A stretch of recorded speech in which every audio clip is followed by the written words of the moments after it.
Ibu-ibu, para jamaah sekalian yang disayangi Allah dan dicintai Allah, di dalam kesempatan kali ini kita akan membahas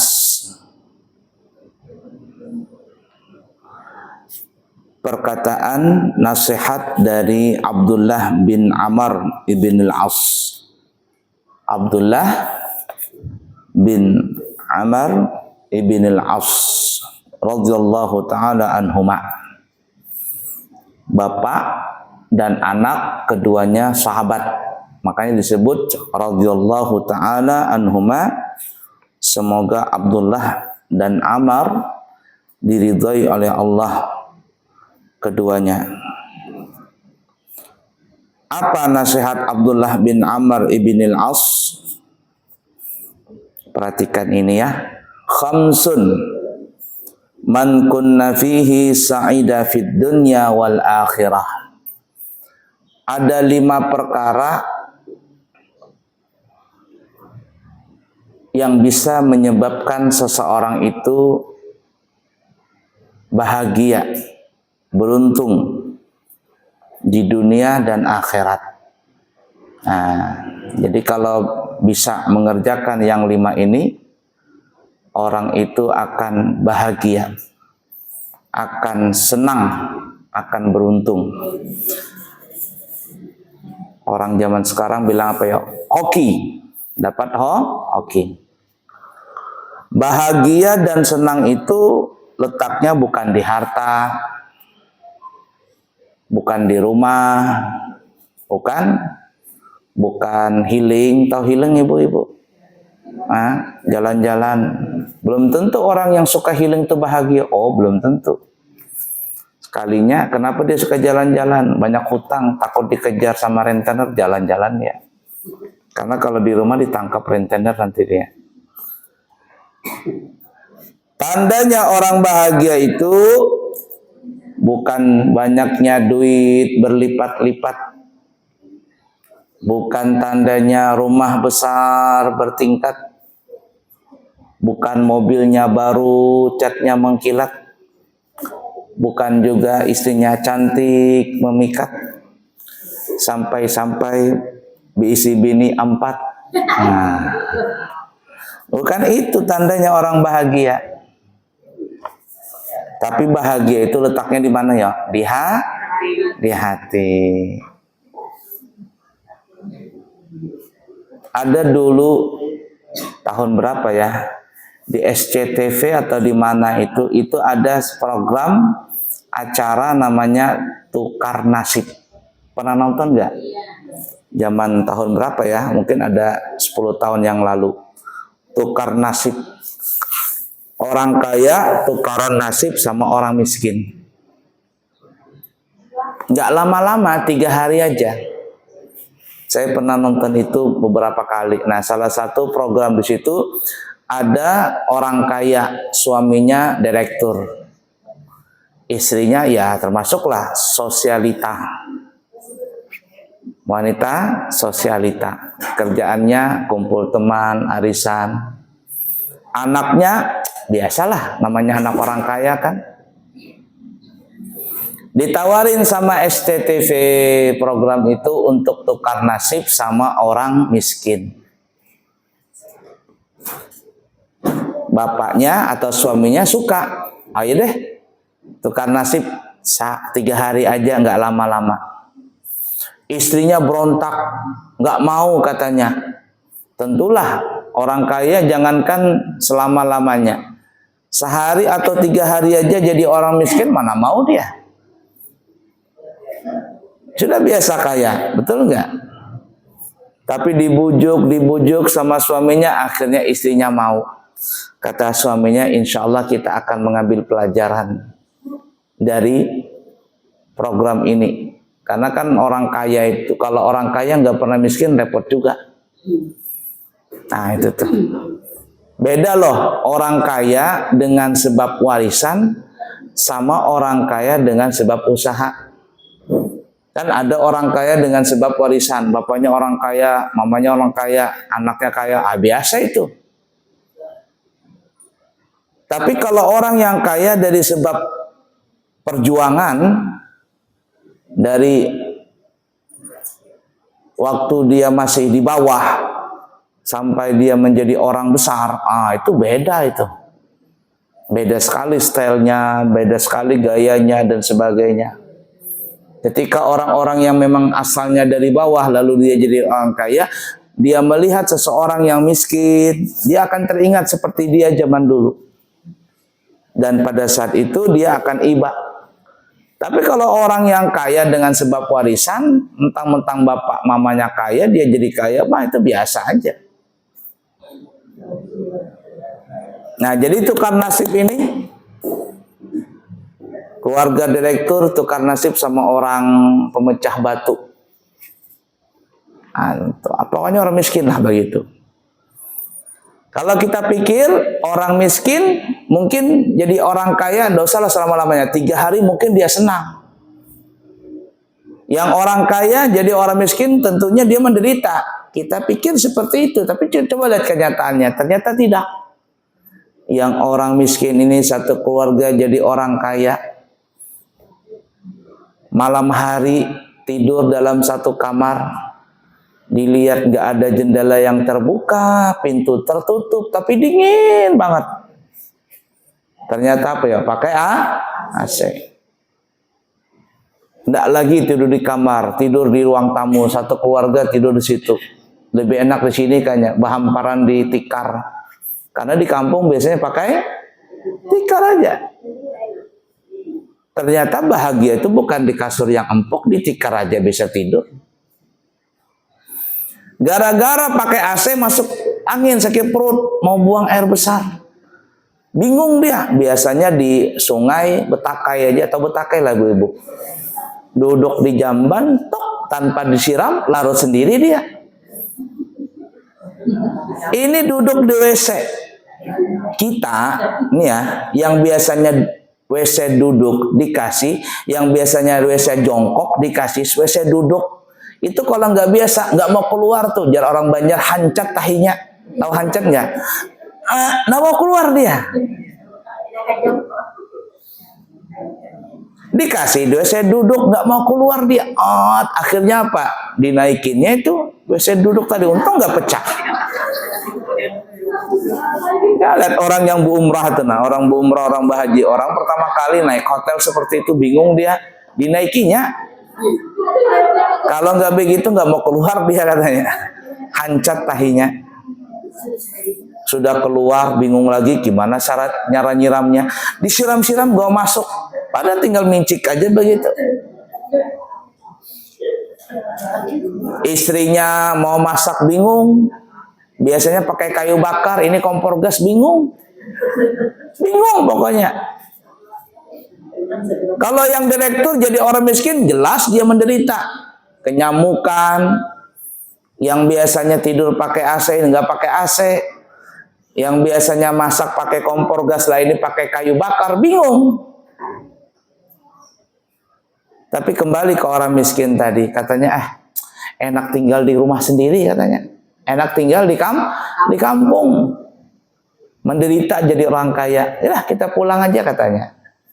Setelah pulang kembali ke kampung, tenang hidupnya. Tidur hanya di balai, enak tidur, mengorok lagi. Nah, artinya kebahagiaan itu letaknya bukan di harta, di rumah, di mobil, di pakaian. Oh tidak. Tapi di hati. Nah ini nih. Abdullah bin Ammar bin As memberikan nasihat, siapa yang bisa mengerjakan 5 perkara ini, maka dia akan menjadi orang yang beruntung. Di dunia beruntung, di akhirat beruntung.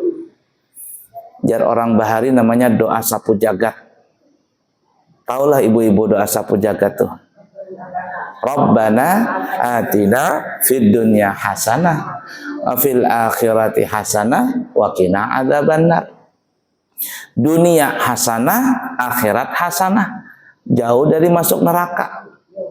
Makanya kalau tidak salah Guru Bakri kalau nggak salah, beliau mengatakan berdoalah supaya jangan masuk neraka. Ini kata Guru Bakri. Berdoalah supaya jangan masuk neraka. Loh kenapa guru? Kan disuruh berdoa masuk surga. Iya, kalau orang masuk surga bisa saja mampir dulu ke dalam neraka. Tapi kalau orang tidak masuk neraka berarti masuk dalam surga. Makanya tadi, ya Allah berilah kami di dunia hasanah, baik akhirat hasanah, jauh dari neraka. Di situ tidak ada minta surga. Doanya itu sapu jagat itu ada nggak? Ya Allah berikanlah saya masuk surga. Enggak. Doa sapu jagat itu apa ya Allah? Ya Allah berikanlah saya di dunia hasanah, kebaikan, di akhirat hasanah, kebaikan juga, jauh dari neraka. Karena kalau orang tidak masuk neraka berarti masuk surga. Tapi kalau orang masuk surga bisa jadi sebelumnya masuk neraka dulu. Paham gak kira-kira? Ada orang banyak dosa, mau masuk surga ditahan dulu. Oh kamu masih banyak dosa ini. Kemarin kamu pas meninggal belum tobat, masuk penjara dulu, disiksa dulu dalam neraka. Disiksa bertahun-tahun, ratusan jutaan tahun dalam neraka. Setelah habis masa penjaranya dalam neraka, baru masuk surga. Nah itu doa sapu jagat. Ada cerita lucu saja. Ada orang laki-laki punya istri dua. Yang satu namanya Hasanah, yang kedua namanya anggaplah Susi. Si Susi sama si Hasanah. Salat berjamaah bertiga. Selesai salat suaminya baca doa, Rabbana atina fid dunya hasanah wa fil akhirati hasanah wa qina adzabannar. Si Susi cemburu. Oh abahnya. Kenapa? Kenapa hasanah terus disebut? Dunia hasanah, akhirat hasanah. Kapan aku disebut? Nggak adil itu katanya. Kata suaminya, dah. Lalu suaminya berdoa, Rabbana atina fid dunya hasanah wa fil akhirati Susi wa qina adzabannar. Itu lakinya bungul, bininya juga bungul. Karena tak paham bahasa Arab. Mohon maaf lah kalau ada ngarannya Susi di sini. Yalah. La ilaha illallah.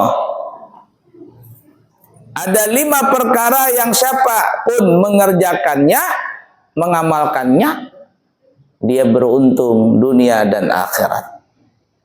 Apa itu? Awaluha ayadhkura la ilaha illallah Muhammadun Rasulullah waqatan ba'da waqatin.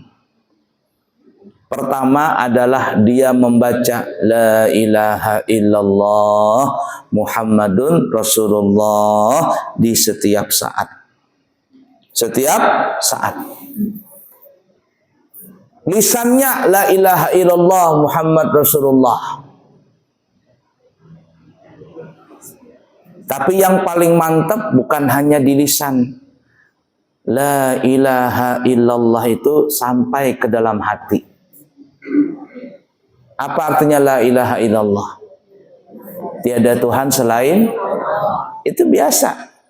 Tapi kalau orang yang sudah mantap, la ilaha illallah, tiada Tuhan yang memberikan rezeki kecuali Allah, berarti Allah saja yang memberikan rezeki. Tidak ada yang bisa menyelamatkan kecuali Allah. Yakni Allah saja yang memberikan selamat, yang lain tidak bisa. Tidak ada yang memberikan manfaat kecuali Allah. Hanya Allah yang memberikan manfaat dan mudarat, yang lain tidak bisa. Hanya Allah yang memberikan kesehatan, yang lain tidak. Jadi semuanya milik Allah. Allah. Sudah, Allah selesai. Kalau orang tuh sudah mendarah daging, la ilaha illallah Muhammad Rasulullah, bukan hanya di lisan, nggak pusing dia. Walaupun berat hidup itu, berat. Tapi dia la ilaha illallah, semua apa saja milik Allah, selesai. Milik Allah. Di dunia nggak dapat keadilan, masih ada di akhirat. Di dunia nih nggak dapat keadilan, di akhirat kan masih ada. Ada orang utang sama kita nggak dibayar-bayar sampai mati, nggak dibayar-bayar. Kita mau tagih sama anaknya. Kata anaknya, mana suratnya? Kita tidak ada buktinya. Nah, kata anaknya, mana percaya kami? Ya sudahlah, nggak bisa dibayar. Tunggu di akhirat. Ada orang tanahnya diambil, ada orang apalagi ditipu, macam-macam. Kita nggak bisa balas di dunia ini. Apalagi orang yang punya duit, berduit di persidangan aja kita, walaupun kita benar salah, kalau nggak pakai duit, ngelapor pakai duit, cabut laporan pakai duit, ayo duit terus, sudahlah. Sakit kepala kalau mikirin itu. Kembalikan ke Allah, kembalikan ke Allah. Jadi kalau sudah darah daging bisa mengembalikan kepada Allah Ta'ala, aman tuh hidupnya. Beruntung, nggak pusing dia. Cuman memang berat. Kalau seandainya dia nggak mampu mengembalikan tadi, itu pusing kepala. Aduh, pusing. Lalu apa yang terjadi? Kalau nggak kuat, bisa-bisa na'udzubillahi min dzalik, nasallallahu alaihi bisa stroke itu. Kenapa? Tidak bisa mengembalikan kepada Allah. Tidak mau marah orang yang tahu hakikat la ilaha illallah tadi. Tapi kalau orang cuma di lisan saja, tidak sampai ke hati, masih bisa marah. Anaknya mucin, la ilaha illallah, dikasih tahu nggak paham-paham juga, cubit, astagfirullahaladzim, berzikir tapi mukul anaknya. Ini belum nyampe, ini cuma di lisan aja, itu pun masih lumayan. Ada nggak orang berzikir tapi marah-marah? Astagfirullah, untung aku sabar, kalau nggak sabar kupukul kamu, astagfirullah, katanya, tapi marah-marah juga. Gergetan. Ada nggak itu?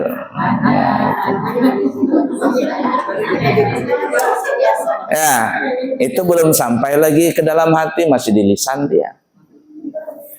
Kalau mulutnya nggak ngomel, bikin status, dikirim di Facebook, di mana di status apa namanya WhatsApp supaya orang tahu semuanya itu. Pamer, supaya orang tahu nih bahwa dia dapat musibah, bahwa dia lagi masalah. Aku sabar aja katanya, sabar tapi dipamer-pamerkan. belum nyampe. Nah, jadi kalau ada orang sudah mendarah daging la ilaha illallah Muhammadun Rasulullah sallallahu alaihi wasallam, nyatu dia, tenang tuh hidupnya. Jadi mendarah daging. Dulu ada seorang guru, perhatikan ini ya. Seorang guru ahli tauhid. Setiap hari dia mengajar tentang ilmu tauhid. Hakikat daripada la ilaha illallah. Itu terus yang diajarkan kepada muridnya. Nah, guru ini mempunyai burung beo. Tahu burung beo, ibu-ibu? Burung beo atau burung kakak tua. Karena guru dan muridnya ini selalu mengajarkan la ilaha illallah, la ilaha illallah, burung beo ini bisa ngucapin la ilaha illallah. La ilaha illallah, la ilaha illallah, kata burung. Dia kan bisa itu. Coba ibu-ibu buka di YouTube itu. Burung beo baca Fatihah. Bisa baca Fatihah ya? Bismillahirrahmanirrahim. Kata burung beo. Alhamdulillahirabbil alamin. Arrahmanirrahim. Itu. Coba buka di YouTube itu. Maliki yaumiddin. Baca Fatihah bisa dia. Hafal. Nah, burung ini bisa ngucapin la ilaha illallah. Senanglah gurunya. Langka burung bisa ngucapin la ilaha illallah.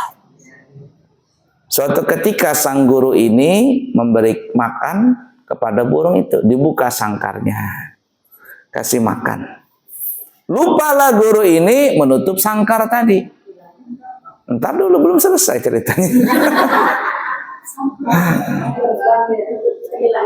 Lupa nutup pintu, lupa ngunci. Nah, habis itu pergi ya guru. Lalu burung beo ini melihat sangkar terbuka, turun dari sangkarnya, turun dia ke lantai. Ada si prororo atau prororo, kucing. Nah, itu ada yang orang punya kucing itu yang namanya prororo, yang lagi kucingnya kepalanya digigit-gigit tuh. Nah, kucing lewat. Dimakan sama kucing buru tadi. Melihat guru itu, burungnya dimakan, menangis dia. Sabar nggak guru ini? Ngelihat burungnya dimakan, nangis dia. Padahal kan ngajarin la ilaha illallah, tapi kenapa nggak sabar dengan burung ini? Muridnya pada datang semua. Guru, ada apa guru? Udah bisa ngomong. Ayo guru, ada apa ini? Setelah beberapa saat baru gurunya bisa ngomong. Kenapa guru menangis? Burungku dimakan kucing. Dalam hati sang murid ini, ngajarin kita la ilaha illallah supaya sabar, supaya tawakal, supaya kembalikan semua kepada Allah. Tapi urusan burung, nangis. Wah, ini kata murid. Dalam hati murid ini prasangka buruk dengan gurunya. Kata muridnya, guru, nggak usah menangis guru. Mau berapa burung kita belikan? Mau burung beo, kakatua, mau burung apa, kita belikan. Tapi jangan menangis guru, kita belajaran. Apa kata gurunya? Perhatikan, dengar kata-katanya ini. Kata gurunya, oi murid-muridku, masalahnya bukan masalah burung. Aku bisa beli burung 10 daripada burung yang pertama aku bisa beli, tapi bukan itu masalahnya. Lalu kenapa yang menyebabkan engkau menangis wahai guru? Kata gurunya, itu burung.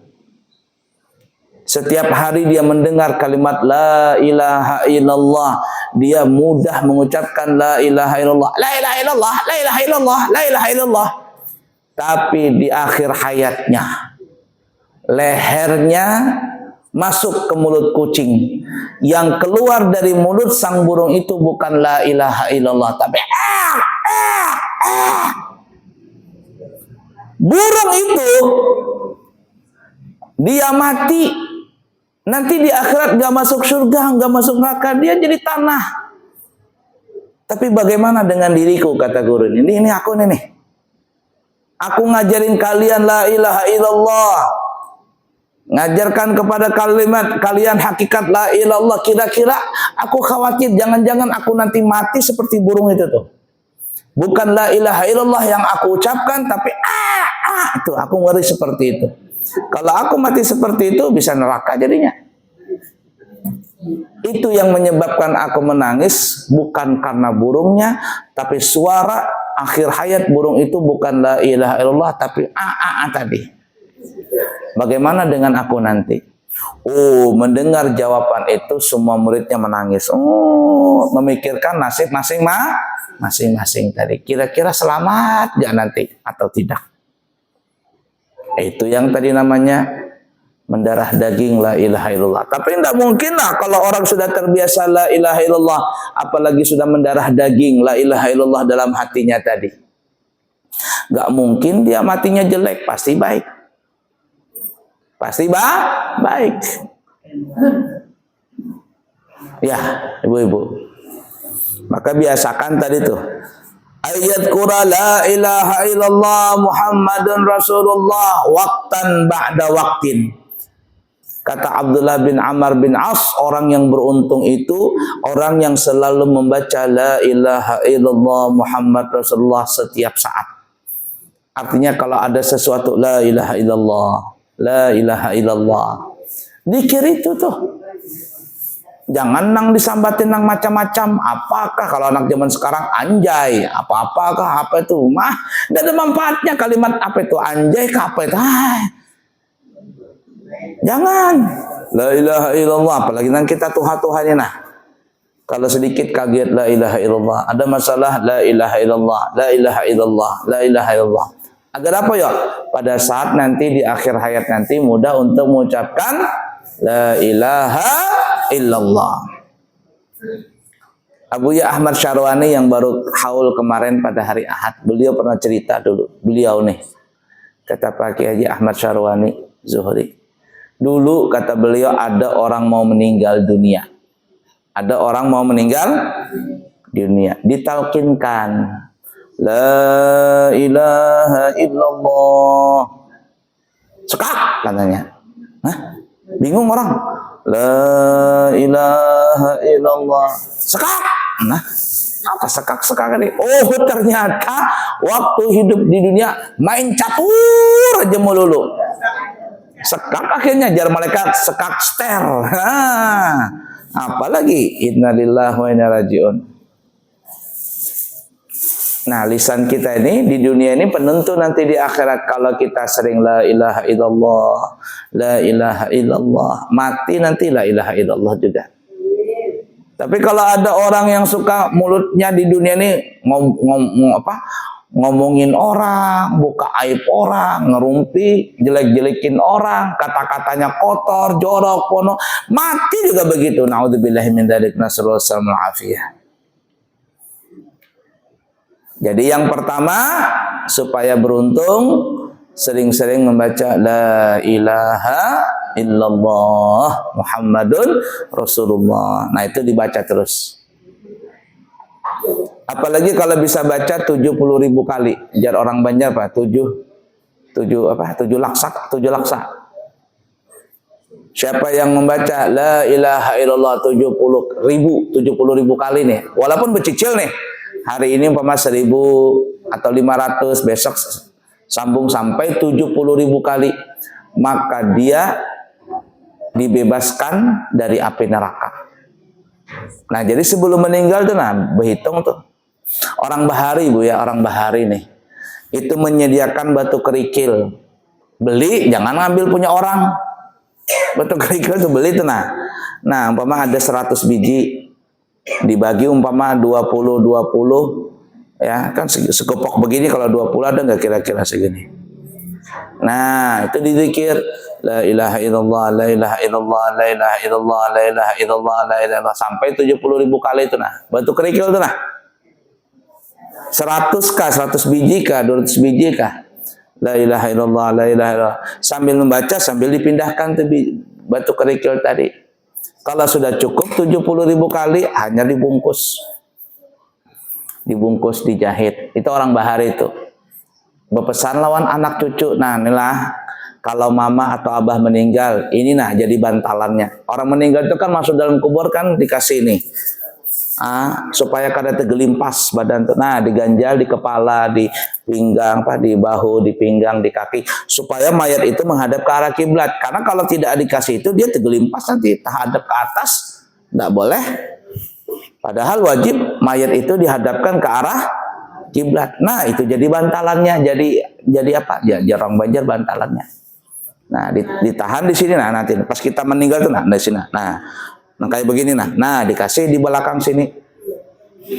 Batu tadi itu yang sudah dizikirkan ditaruh situ. Jadi saksi dia. Nanti kalau malaikat datang kan nakir, weh batunya ini sudah berisi la ilaha illallah 70.000 kali. Nah, pian-pian ini nah masih hidup. Ada duit nukar batu kerikil tadi itu. Nah, jangan punya orang diambil. Iya, itu dibersihkan, jangan yang kotor, bersihkan, dicuci dulu, bersihkan. Hanyar carana la ilaha illallah. Ini umpama 100. Nah, ini umpama mangkok atau baskom nih. La ilaha illallah, la ilaha illallah, la ilaha illallah, la ilaha illallah, la ilaha illallah. Dihitung habis 100, ulangin lagi la ilaha illallah, la ilaha illallah, la ilaha illallah, la ilaha illallah.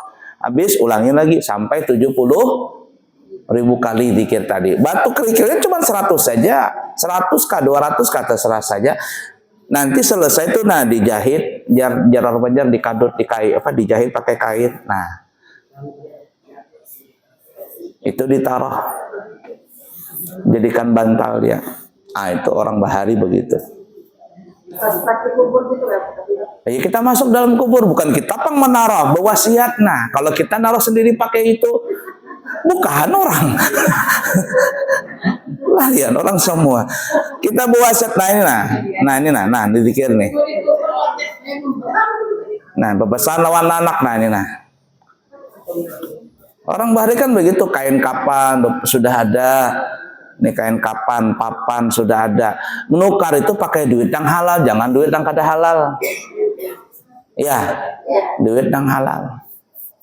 Kalau di Banjarmasin Bang lah, sampai tanah kuburan tuh ada nggak mau dia pakai tanah yang umum. Kalau ngambil di sungai kerikilnya aman kan? Nggak tahu sungai punya siapa dulu. Sekarang kan jangankan sungai, laut aja ada yang punya sudah.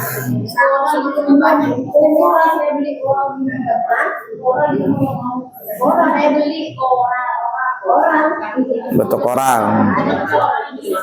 Paham lah maksudnya ini yang saya ceritakan ini. Nah itu tuh. Ini kan banyak sudah di atas umur 40 tahunan tuh sudah sedang tuh. Jangan jagung tumbuh nanti di kuburan jagung.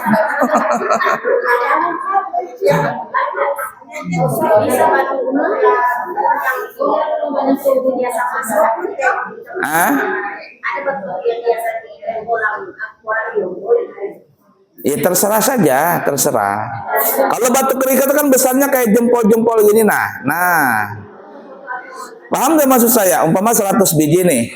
Ya, dibagi 5 berarti berapa? 20. Nah, 20 itu dibikin kayak begini nah.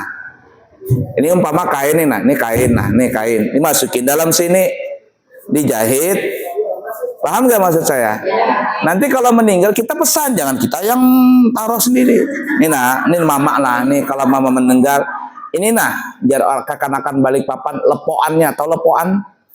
Nah, lepoannya nih, ini bantalnya. Nah, ditaruh di kepala sini supaya nggak tergelimpas. Kan kita meninggal tuh begini nanti kan ya. Nah, mereng begini lah.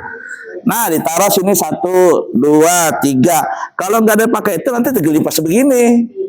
Nah, coba lihat, ibu-ibu udah pernah udah pernah melihat orang meninggal masuk dalam kubur sih ya. Ganjalannya itu loh. Nah, biasanya kalau orang di kita di Balikpapan, tanah itu digumburin. Paham lah? Nah, itu. Nah, numpung pian masih hidup, bukan pian ini kita masih hidup, berzikir tadi 70 ribu. Ya nggak apa-apa, dicicil kan? Loh iya dong, dicatat. Paham lah? Nah, ini penting ini. Dah. Lanjut ya. Iya, nggak paham deh. Hanya dibikin 20 karena supaya baru diikat, berpesan, berwasiat kita nanti kalau abah meninggal atau nah ini menjadi bantalan di kepala. Bantalan. Lanjut ya. Yang kedua, dengarkan. Wa idza batuliya alaihi bi baliyatin qala inna lillahi wa inna ilaihi raji'un. Wala haula wala quwwata illa billahil aliyyil azim. Yang kedua, yang bisa menyelamatkan atau menjadikan orang itu bahagia di dunia dan akhirat.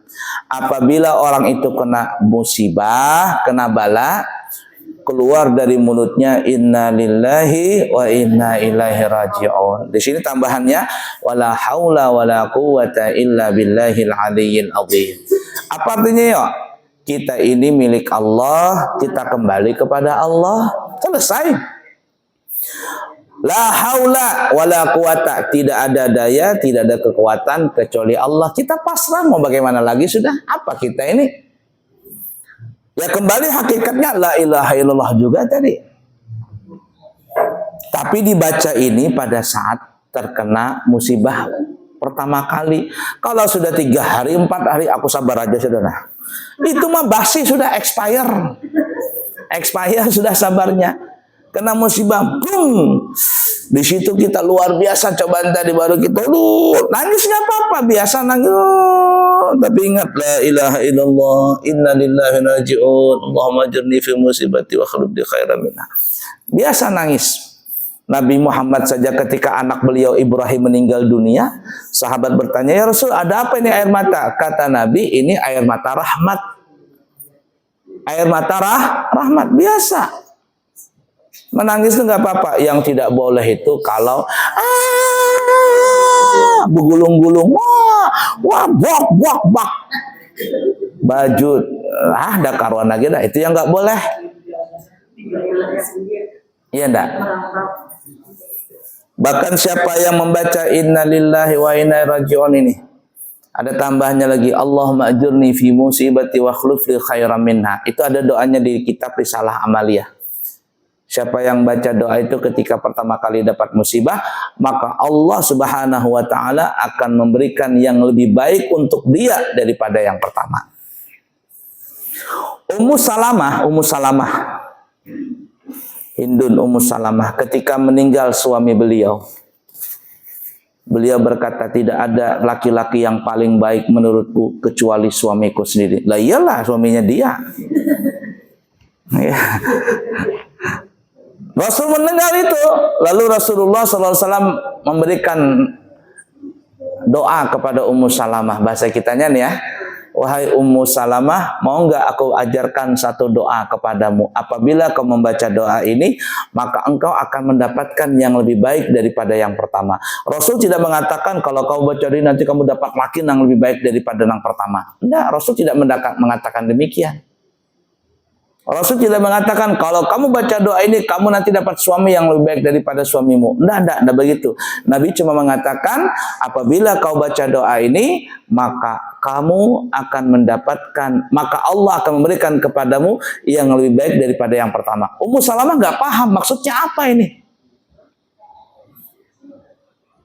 Nah, oleh karena itu kata ulama, mohon maaf ya ibu-ibu ya, kalau ada seorang perempuan meninggal suaminya, janda kalah meninggal suaminya di masa iddah 4 bulan 10 hari, itu namanya iddah. Itu tidak boleh perempuan tadi berhias, tidak boleh juga seorang laki-laki melamar terang-terangan. Tapi sekarang enggak, baru meninggal suaminya 2 minggu sudah merah, kuning, hijau, alisnya semuanya mencari mangsa baru lagi. Haram hukumnya. Harus beihdat. Ihdat itu harus, bahasa kitanya apa ya? Apa bahasa kitanya? Ihdat itu apa bahasa kitanya? Langsung kawak. Istri ini nggak boleh berhias. Tapi kalau 4 bulan 10 hari sudah lewat, nggak apa-apa. Nah, selama 4 bulan 10 hari dari meninggal suaminya, tidak boleh laki-laki melamar terang-terangan. Tapi kalau nyindir-nyindir nggak apa-apa. Nyindir-nyindir nggak apa-apa. Ini janda mati suaminya, kaya lagi, anaknya masih kecil, ada duda keren, duren sawet, duda keren, gudangnya duit. Nah, jandanya juga masih cantik, masih muda, punya anak 1, sugih lagi. Kalau terang-terangan, nanti kalau selesai iddah ya aku nanti ngelamar kamu, haram hukumnya. Tapi kalau nyindir-nyindir saja nggak apa-apa. Ya, ngirimin kue kah apa gitu. Tapi nggak bilang, cuman ngirim kue. Itu tidak ada masalah. Nah, Rasulullah begitu. Kalau kamu baca doa ini, maka kamu akan maka Allah akan memberikan kepadamu yang lebih baik daripada yang sebelumnya. Apa doanya?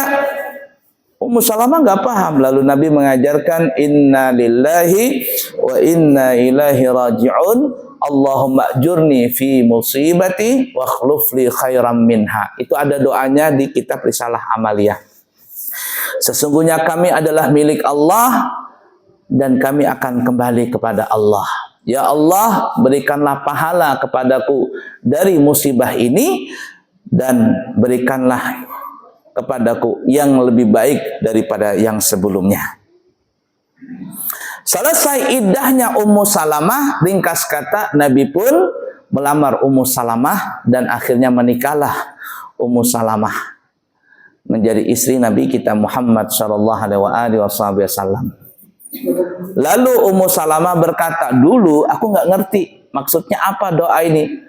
Tapi setelah aku membaca doa ini, ternyata Allah memberikan yang lebih baik kepadaku, lebih baik daripada suamiku sebelumnya. Kalau kemarin aku bilang tidak ada laki-laki yang paling baik di dunia ini kecuali suamiku. Tapi setelah aku membaca doa ini, maka setelah selesai idahku, Rasul yang datang. Kira-kira siapa yang paling baik? Tentulah Rasulullah. Bahkan lebih baik daripada seluruh jagat alam raya semesta. Nah, tapi ingat nih. Jadi bukan hanya masalah meninggal dunia, apa saja dapat musibah. Tapi ingat, bacanya pertama kali pada saat kena musibah. Tapi kalau 2-3 hari, ya tadi expire sudah. Ada ibu-ibu, anu guru, ulun bisa baca lah doa ini. Boleh baca. Kenapa pian? Mati laki. Sudah berapa lama? Sudah 10 tahun bisa nggak baca? Expire sudah naik. Bisa lagi baca. Ya, 10 tahun sudah hanya membaca doa tadi. Expire sudah doanya. Paham lah kira-kira. Nah, itu. Apa saja kena musibah ya? Bahkan mati lampu kah, sendal putus kah? Ah, seperti itu tuh. 2, dapat musibah. Namanya orang hidup nggak mungkin tidak pernah dapat musibah. Ya, kemarin saya pulang dari hari apa kemarin lupa saya. Hari Rabu dari rumah di sini menuju ke pesantren. Saya, istri, Kolbi anak saya itu ada santri 2 orang naik mobil. Ngelewatin sudah jembatan perbatasan Balikpapan Semboja itu. Pas jalan, betul aja jalan saya ini. Datang mobil raksasa kontainer tuh nah. Mungkin mengantuk tuh supir. Mengantuk mungkin supir itu. Ya Allah, di depan ini jalan saya umpama ya. Supir kan begini nih. Tapi melengong begini nah. Mau dihadapkan sama mobil saya itu, ya Allah, berat. Rem betul-betul rem, klakson, trut. Kolbi itu terlempar dia sampai ke tengah situ. Berdarah bibirnya dia. Ya Allah, kata saya, kalau saya mati masuk dalam mobil, satu keluarga habis. Satu keluarga, mobil gede, kontainer yang itu. Ngantuk kata saya ini orang supir ini. Selamat alhamdulillah, innalillahi wa inna ilaihi raji'un, kata saya.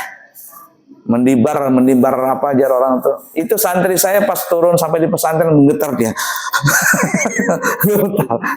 Musibah namanya. Untung aja saya kalau Anda masuk di bawah kolong mobil kontainer habis satu keluarga. Innalillahi wa inna ilaihi raji'un. Ya kacanya gelap, tak kelasan saja, tak lewat aja dia masa bodoh. Ngambil jalan, ngantuk dia itu mungkin. Kan dia mobil itu kan jalan kiri, meliung ke kanan, untung gak masuk jurang juga dia. Mungkin cuma tinggal beberapa meter lagi sadar dia, berhenti baru belok lagi. Innalillahi wa inna ilaihi raji'un. Nah itu tuh. 2. Yang ketiga, ingin bahagia dunia akhirat. Kata Abdullah bin Amr bin As, wa idza u'tiya ni'matan qala alhamdulillahi rabbil alamin syukran lin ni'mati. Apabila mendapatkan nikmat maka ucapkan alhamdulillah. Alhamdulillah dapat nikmat itu. Pertama yang bersyukur itu kita kepada Allah. Jangan tuh kayak artis-artis di Los Angeles apa namanya itu? Itu yang kebakaran di bukan Longikis ya, Los Angeles apa itu? Saya susah ngomongnya itu. Itu kan artis-artis tuh tidak pernah mengucapkan terima kasih kepada Tuhan walaupun dia kan ateis, gak beragama. Dapat ini, dapat itu, nggak ada berterima kasih dengan Tuhan. Marah Tuhan. Habis satu kota Los Angeles terbakar semuanya. Hanya sadar ternyata kekuatan alam. Bukan kekuatan alam. Allah Ta'ala yang punya kekuatan tadi. Alam cuma digerakkan sama Allah Ta'ala. Coba lihat. Sombong tadi. Titanic. Kapal Titanic. Yang pembuatnya mengatakan Tuhan pun tidak bisa menenggelamkan kapal ini. Saking sombongnya tuh Nas. Kan dapat Tuhan dia, ateis. Ternyata apa? Baru berlayar, pertama kali berlayar langsung tenggelam. Dapat nikmat, alhamdulillah. Syukur, alhamdulillah. Wa syukru lillah. Apa tuh? Nah, baca itu. Alhamdulillah. Jangan lupa alhamdulillah, alhamdulillah, alhamdulillah. Berapa sudah? Tiga. Yang keempat, wa idza batadaa fi syai'in qala bismillahirrahmanirrahim. Apabila kita ingin melakukan sesuatu, memulai sesuatu apapun, maka ucapkan bismillahirrahmanirrahim. Jangan lupa ini. Makan, minum, tidur, masuk rumah, berjalan, apapun, bismillahirrahmanirrahim. Orang jalan tuh, nah, kalau ketulun dari rumah tuh dia bismillahirrahmanirrahim, caranya begini. Kaki kanan bismillah, kaki kiri ar-rahman, kaki kanan lagi ar-rahim, ditutup. Bismillahirrahmanirrahim. Jangan lupa baca bismillah kita ini. Makan kah, minum kah, baca bismillah. Apa saja perbuatan yang baik. Kullu amrin ribalin la yubda'u fihi bismillahirrahmanirrahim fahuwa aqta'. Semua perkara yang baik kalau tidak dimulai dengan basmalah, tidak baca bismillahirrahmanirrahim, maka tidak ada berkahnya perbuatan tadi. Jadi apa saja? Bismillah, bismillah, bismillah, bismillah.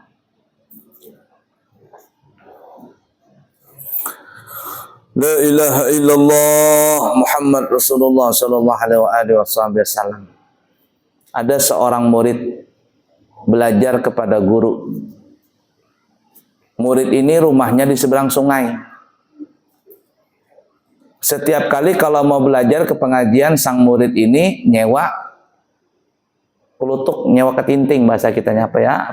Ya ketinting lah.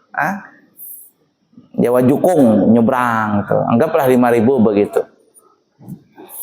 Jadi gurunya ini, suatu saat itu gurunya ini memberikan pelajaran. Kata gurunya, siapa yang yakin dengan membaca bismillahirrahmanirrahim, maka Allah akan kabulkan hajatnya. Bahkan kalau dia yakin dengan membaca bismillahirrahmanirrahim, dia bisa berjalan di atas air. Kata muridnya, alhamdulillahirabbil alamin. Dapat ilmu nih. Dapat ilmu. Kata gurunya, kalau yakin bismillahirrahmanirrahim, orang yang membacanya bisa jalan di air. Katanya alhamdulillah, dapat ilmu. Lumayan. Nggak lagi naik jukung. Biasanya kan naik jukung bayar 10.000 atau apa kan ya, bolak-balik mama 20.000. Dipraktekannya pulang. Nggak lagi naik jukung. Dia membaca bismillahirrahmanirrahim, jalan di atas air dia. Dia pikir cuma biasa saja, cuman kan karamah dia sudahlah, mungkin biasa saja. Jadi tiap hari tuh bolak-balik, tidak lagi pernah naik jukung. Yang tadi biasanya naiknya terus bayar 10.000 umpama ya, bolak-balik 20.000. Duit itu dikumpulin sampai banyak, umpama dapat 500.000 atau 1 juta. Dibelikan makanan, dibelikan ayam lah apa gitu, mau ngadakan selamatan syukuran. Nah, suatu saat sang murid ini datang kepada gurunya, guru, ada apa? Saya mau ngadakan selamatan syukuran di rumah. Kira-kira guru bisa datang nggak ke rumah saya? Kapan, kata gurunya? Sore nanti. Sudah, bismillah, nanti bisa kita datang. Nah, nanti kamu kesini ya. Nah, sore hari murid ini jemputin gurunya. Jalanlah sang murid ini dengan gurunya. Sampai di tepi sungai, sang murid ini kan di depan, enggak ngelihat di belakang. Sang murid bismillahirrahmanirrahim, jalan dia di atas air. Tapi kok di belakang gak ada gurunya? Mana guru ini? Sekali ini masih di ujung. Masih di seberang sana. Guru, ayo jalan sini. Kata gurunya sambil garu-garu kepala. Hebat juga ini murid ini. Kata gurunya, sini. Kembali lagi murid, kembali itu kepada gurunya. Guru, ayo kita jalan. Kata gurunya begini. Bagaimana kamu bisa berjalan di atas air? Kata muridnya, bukankah engkau yang memberikan amalan kepadaku? Engkau pernah memberikan pelajaran kepadaku, siapa yang membaca Bismillahirrahmanirrahim, maka dia bisa berjalan di atas air. Kata gurunya, sungguh Allah hanya memberikan kepadaku ilmu, tapi Allah tidak memberikan kepadaku hakul yakin. Engkau Allah berikan ilmu dan Allah berikan juga hakul yakin. Sungguh, kata gurunya, kalau aku yang membaca Bismillahirrahmanirrahim, maka niscaya bolangku aja yang tertinggal di atas air, aku tenggelam. Artinya, dalam masalah keyakinan seperti ini, ternyata Allah memberikan ilmu dan juga memberikan hakul yakin kepada sang murid. Biasa, kalau murid itu lebih hebat daripada gurunya itu biasa. Dan banyak seorang murid ternyata lebih hebat daripada gurunya. Nah, kita mungkin nggak sampailah makam di situ. Tapi usahakan di semua aktivitas kita yang baik, bacalah Bismillahirrahmanirrahim. Jangan yang buruk. Ada orang hau-hau juga nih ke kanan orang ini. Anak mencuri, Bismillahirrahmanirrahim. Anak mencuri. Salah, itu berdosa. Maksudnya anak baik. Baik makan, minum, itu. Ya. Yang baik, kullu amrin dzibalin, semua perkara yang baik. Kalau penang jelek, jangan baca bismillah, berdosa, tambahnya menghina, itu namanya. Ya. Bismillah tawakkaltu ala Allah. Bismillah. Zaman dulu kan lagunya Haddad Alwi sama Sulis. Ya Allah, ya Rahman, ya Rahim. Masih ingat gak lagu itu? Nah, itu dia. Yang keempat ya, biasakan baca bismillah. Kemudian yang terakhir, wa idza afrata minhu dzamban qala astaghfirullahal azim wa atubu ilaih. Kalau kita berbuat dosa dan memang kita banyak berdosa, maka sering-seringlah membaca istighfar, astaghfirullahaladzim wa atubu ilaih. Apalagi bulan Rajab ini. Rabbi filli warhamni wa tub alayya, Rabbi filli warhamni wa tub alayya. Pagi 70, sore 70. Nabi tidak pernah berdosa, tapi Nabi kita Muhammad sallallahu alaihi wasallam membaca istighfar setiap hari 70 kali. Dalam riwayat 100 kali. Ada orang punya hajat, punya masalah nih. Ada orang punya masalah. Katanya kita ada masalah, kita minta sama Allah supaya dimudahkan urusan. Salat hajat. Saya bilang bukan salat hajat. Salat tobat. Loh, kenapa enggak salat tobat, enggak salat hajat? Hajat itu mah belakangan. Kalau kita enggak ada dosa, jangankan kita minta, sebelum kita minta Allah sudah kasih. Kalau enggak ada dosa. Tapi kalau ada dosa, minta aja enggak dikabul-kabulkan. Kenapa? Kebanyakan dosa. Ibarat kata tuh ya, nih bak nih. Baknya kotor. Percuma kalau kita isi air. Makin tetap kotor. Kotor itu dosa. Caranya bukan nambah air supaya bak itu bersih. Caranya dikuras dulu air tadi, dibersihkan bak itu, baru diisi ulang. Begitu juga hajat kita. Aku punya ini nggak kabul-kabul, ini nggak kabul-kabul. Lah, kebanyakan dosa. Jadi sebelum minta hajat, hapusin tuh dosa dulu. Baknya dikuras dulu, bersih-bersih, baru nanti diisi kembali. Kesimpulannya, kalau ingin bahagia dunia akhirat ada 5. lazimkan dalam hati dan selalu membaca la ilaha illallah Muhammadun Rasulullah. Yang kedua, kalau dapat musibah baca inna lillahi wa inna ilaihi raji'un wa la haula wa la quwata illa billahil aliyyil azim. Allahumma ajurni fi musibati wa akhlif li khairan minha. Yang ketiga, kalau dapat nikmat baca alhamdulillah. Yang keempat, kalau seandainya apa tuh? Tadi apa? Yang keempat, kalau memulai sesuatu yang baik, maka bacalah Bismillahirrahmanirrahim. Dan yang kelima, kalau bikin dosa, maka segeralah membaca istighfar dan bertobat kepada Allah. Baik, cukup sekian dulu. Insya Allah nanti kita sambung lagi di kesempatan akan datang. Mudah-mudahan apa yang kita pelajari bisa kita mengamalkannya. Amin ya rabbal alamin. Subhanakallahumma wa bihamdika asyhadu an la ilaha illa anta astaghfiruka wa atubu ilaihi wa akhiru kalam. Assalamualaikum warahmatullahi wabarakatuh.